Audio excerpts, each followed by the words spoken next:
किसान साथियों, आज हम बात करने वाले हैं बेसल फर्टिलाइजर के बारे में। बेसल फर्टिलाइजर की हम जब भी बात करते हैं तो बेसल फर्टिलाइजर में मुख्यतः जो सभी किसान साथियों द्वारा सभी फसलों में उपयोग होने वाले जो मुख्य 4 बेसल फर्टिलाइजर हैं उसके बारे में हम बात करेंगे, जिनमें यदि आप बात करेंगे तो यूरिया, पोटास यानी कि MOP muriate of potash, SSP single super phosphate और आपका डीएपी यानी कि डाई अमोनियम फास्फेट, ये 4 बेसल फर्टिलाइजर के रूप में सबसे ज़्यादा उपयोग होने वाले फर्टिलाइजर हैं। तो हम इसमें इनके बारे में बात करेंगे। इन फर्टिलाइज़र को आप किस तरीके से उपयोग कर सकते हैं, कितनी मात्रा आप उपयोग करें और किस अवस्था पर आप उपयोग करें जिससे आपके यहाँ इनका बहुत अच्छे से बेनिफिट मिल सके, आपकी फसलों में बहुत अच्छा इसका आपको रिजल्ट दिख सके। और आप किस अवस्था पर और कितनी मात्रा उपयोग करें, यह भी जानकारी हम लेंगे।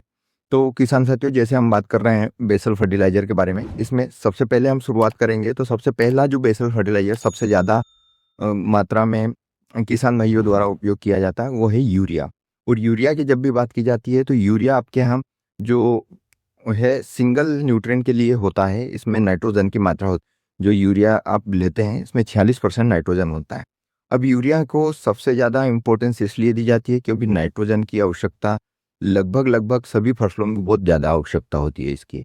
जैसे हम बात कर ले, यूरिया आपकी विभिन्न फसलों में जो कार्य करता है, ग्रीननेस अच्छी बना के रखेगा, पत्ते का साइज, जो पौधे की बढ़वार है उसको बढ़ाने के लिए उपयोग होता है, साथ ही साथ अन्य भी क्रियाएं वह नाइट्रोजन करता है। और यूरिया जो है वो एक नाइट्रोजनस फर्टिलाइजर है जिसमें नाइट्रोजन की 46% मात्रा है।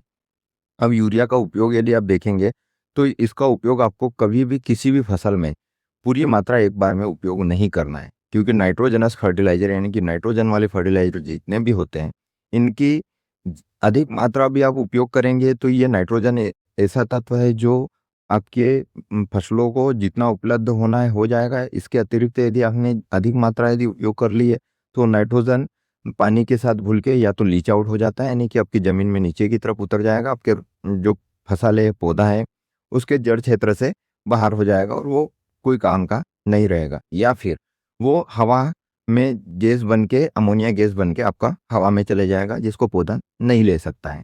तो ये एक समस्या होती है। इस वजह से यूरिया आप जब भी दे रहे हैं तो यूरिया की मात्रा को आपको 3 भागों में बाँट के आपको फसल को देना है। अब 3 भागों में आप यदि बाँटेंगे तो कैसे आपको बाँटना है? सबसे पहली बात, आप जैसे यूरिया की आपको प्रति एकड़ जो उपयोग करना है मात्रा, वो आपको 1 बैग यानी कि 40 से 60 किलो के बीच में आप यूरिया प्रति एकड़ उपयोग कीजिए।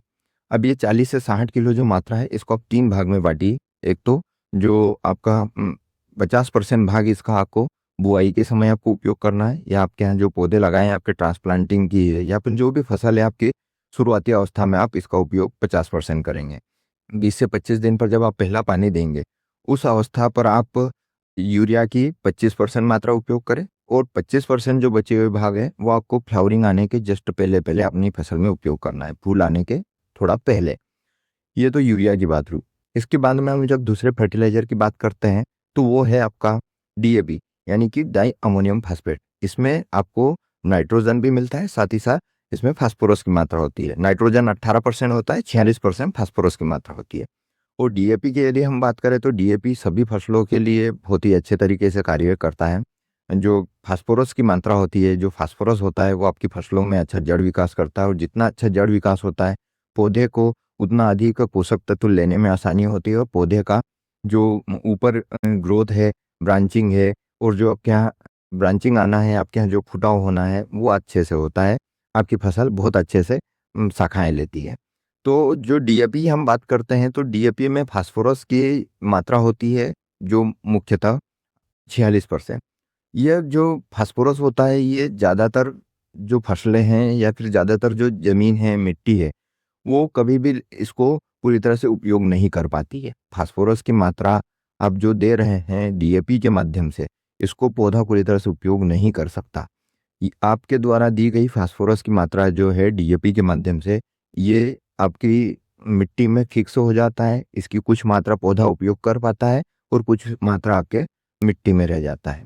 बात देखी जाए तो इसमें जो नाइट्रोजन की मात्रा है वो उपयोग होती है पौधों के द्वारा, लेकिन डीएपी का उपयोग आप जब भी कर रहे हैं आपको ये चीज़ें विशेष रूप से ध्यान रखना है कि डीएपी को ज़मीन के अंदर उपयोग करना है। यानी कि आप यदि कोई फसल की बुआई कर रहे हैं या जिसकी बीज बुआई होती है, उसको आप सीड ड्रिल के अंदर जब बुआई कर रहे हैं उसी समय उसके अंदर मिक्स कर ले डीएपी को, तो बहुत बेहतर रहेगा, क्योंकि ये ज़मीन के अंदर रहेगा तो और अच्छे से पौधा इसको जो है अवशोषित कर पाएगा या फिर पौधे को उपलब्ध हो पाएगा।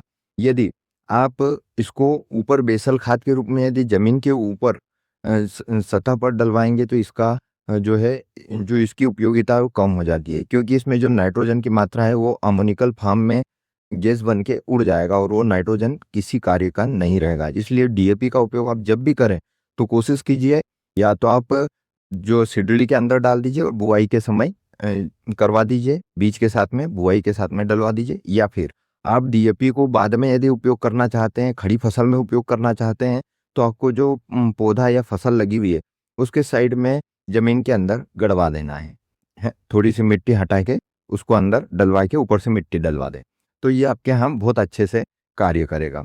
डीएपी के उपयोग की मात्रा की बात की जाए तो इसकी आपको एक बैग यानी कि 50 किलो प्रति एकड़ उपयोग करना चाहिए। किसी भी फसल में 50 किलो प्रति एकड़ आपको डीएपी एक बार में उपयोग करना है। अब डीएपी का उपयोग आप जैसे हम बता रहे हैं कि आप जब भी कर रहे हैं सिर्फ शुरुआती अवस्था में कर लीजिए या फिर बुआई से पहले कर ले तो और अच्छी बात है, बुआई के कुछ समय पहले और अच्छी बात है, क्योंकि डीएपी को पूरा एक्टिव होकर फास्फोरस देने में, पौधे को फास्फोरस प्रदान करने में समय लगता है। डीएपी के लिए एक और विशेष बात होती है, जिन भी किसान साथियों के यहाँ मिट्टी परीक्षण करवाएं और आपकी मिट्टी का पीएच यदि 7.5 8 और इससे ऊपर जा रहा है तो आप कभी भी डीएपी का उपयोग ना करें। कोशिश कीजिए, आपके यहाँ यदि पीएच मान आपकी मिट्टी का बहुत अधिक है तो आप डीएपी का उपयोग बिल्कुल ना करें, क्योंकि यह आपके यहाँ आपकी जो मिट्टी है उसका पीएच और असंतुलित कर देगा और आपके यहाँ पौधों को नुकसान हो सकता है, आपकी फसल को नुकसान हो सकता है। डीएपी एक तरीके से और थोड़ा सा होता है, जैसे कि हम बात कर रहे हैं, इसका सिर्फ एक ही बैग यानी कि 50 किलोग्राम प्रति एकड़ से ज़्यादा उपयोग नहीं करना चाहिए। इसकी अधिक मात्रा आपके उपयोग करने से ये मिट्टी के अंदर जमा हो जाएगा और आपकी जो मिट्टी है उसमें जो पोषक तत्व, अन्य पोषक तत्व है, सूक्ष्म पोषक तत्व है, उनको निष्क्रिय कर देगा, जिससे आपके यहाँ फसलों में उनकी कमी आने लगेगी। इसलिए आपको इसकी संतुलित मात्रा उपयोग करना है। तीसरा फर्टिलाइजर हम देखते हैं म्यूरेट ऑफ पोटास, जिसमें कि पोटास की 60% तक मात्रा होती है और यह आपको जो है मार्केट में जो मिलता है रेड पोटास के नाम से मिलता है, लाल पोटास बोलते हैं हम। तो इसकी आपको मात्रा, तो इसका उपयोग आपको भी डीएपी के जैसे ही उपयोग करना है। इसको शुरुआती अवस्था में उपयोग कर ले। इसको भी पौधे को उपलब्ध होने में समय लगता है। यह आपके यहाँ जो है फसल में परिपक्वता के समय कार्य करता है। जब आपके यहाँ उत्पादन आने लगता है, आने वाला होता है, उस समय काम करता है। पोटास आपकी फसलों में उत्पादन बढ़ाने में और आपकी जो फसल का उत्पादन आना है उसकी गुणवत्ता सुधारने में कार्य करता है। साथ ही साथ थोड़ी सी मात्रा यदि पोटास की होती है तो शुरुआती अवस्था में आपके पौधे को कीट और बीमारियों से लड़ने में मदद करता है। लेकिन इस पोटास की हम जो बात कर रहे हैं म्यूरेट ऑफ पोटास, इसको आपको जो है फसल लगाते समय उपयोग कर लेना है, क्योंकि यदि आपने शुरुआती अवस्था में पोटास उपयोग कर लिया तो ये भी आपकी फसल में, जब आपके यहाँ फसल परिपक्वता की हो जाएगी या आपके यहाँ जब उत्पादन आने वाला रहेगा उस समय तक पौधों को आसानी से उपलब्ध हो पाएगा। तो पोटास भी बहुत धीरे धीरे लगता है, इसलिए उसको पहले ही उपयोग कर लेना है। अब पोटास के उपयोग की मात्रा की यदि बात करें तो इसकी सिर्फ और सिर्फ 25 से 30 किलोग्राम मात्रा प्रति एकड़ उपयोग करना है। इससे अधिक पोटास आप कभी उपयोग ना करें, ये भी आपकी फसलों में नुकसान कर सकता है। पोटास को आपको कभी भी खड़ी फसल में उपयोग नहीं करना है, ये चीज़ भी आप विशेष रूप से ध्यान रखें। अब चौथा जो फर्टिलाइजर है वो है आपका एसएसपी यानी कि सिंगल सुपर फास्फेट, जिसमें आपको जो है फास्फोरस की मात्रा मिलती है 16% और 11% मिलता है आपको सल्फर। ये बहुत सारी फसलों में बहुत उपयोगी हो सकता है और होता भी है, क्योंकि इसमें सल्फर की मात्रा है फास्फोरस के साथ में, और इसमें जो फास्फोरस है वो आपको फसल को बहुत अच्छे से और जल्दी उपलब्ध हो पाता है। इसलिए एसएसपी आपका बहुत महत्वपूर्ण फर्टिलाइजर है। क्योंकि इसमें फास्फोरस की मात्रा कम है, 16% है, इसलिए इसकी उपयोग की मात्रा बढ़ जाती है। इसकी आपको 3 बैग प्रति एकड़ यानी कि 150 किलोग्राम प्रति एकड़ एसएसपी उपयोग करना चाहिए। इससे अधिक इसका भी उपयोग ना करें। 3 बैग प्रति एकड़ एक फसल में एक बार। अब एसएसपी का आप उपयोग जब भी कर रहे हैं, एसएसपी आप किसी भी तरीके से उपयोग कर सकते हैं, कोई इशू नहीं है। लेकिन जैसे फास्फोरस बेस्ड फर्टिलाइजर है, फास्फोरस वाला उर्वरक है, तो इसको भी आप कोशिश कीजिए शुरुआती अवस्था में उपयोग कर लीजिए और इसकी आपको संतुलित मात्रा अनिवार्य रूप से ध्यान रखना है। तीसरा, इसमें सल्फर की जो मात्रा है ये विशेष रूप से आपकी कंद वाली फसलों में और आपकी दलहनी और तिलहनी फसलों में महत्वपूर्ण हो जाती है। तिलहनी फसलों के लिए बहुत ज़्यादा महत्वपूर्ण हो जाता है।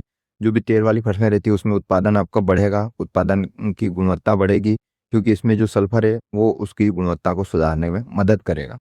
अब एसएसपी के उपयोग को हम जो देख रहे हैं, एसएसपी 2 प्रकार का आपको जो बाज़ार में उपलब्ध होता है। एक तो आपका पाउडर फॉर्म में होता है, और दूसरा जो होता है आपका, वो होता है दानेदार। आप कोई सा भी दोनों में से उपयोग कर सकते हैं। दोनों ही एसएसपी बहुत ही अच्छे से आपकी फसल में फास्फोरस के लिए और सल्फर प्रदान करने के लिए फर्टिलाइज़र है।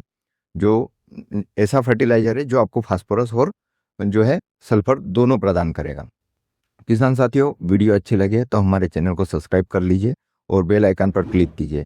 और बेसल फर्टिलाइज़र या जो उर्वरक हमने बताए हैं, इससे संबंधित आपका कोई भी सवाल है, आप हमें कमेंट करके बता सकते हैं, हम उसको आपको जानकारी दे देंगे। धन्यवाद।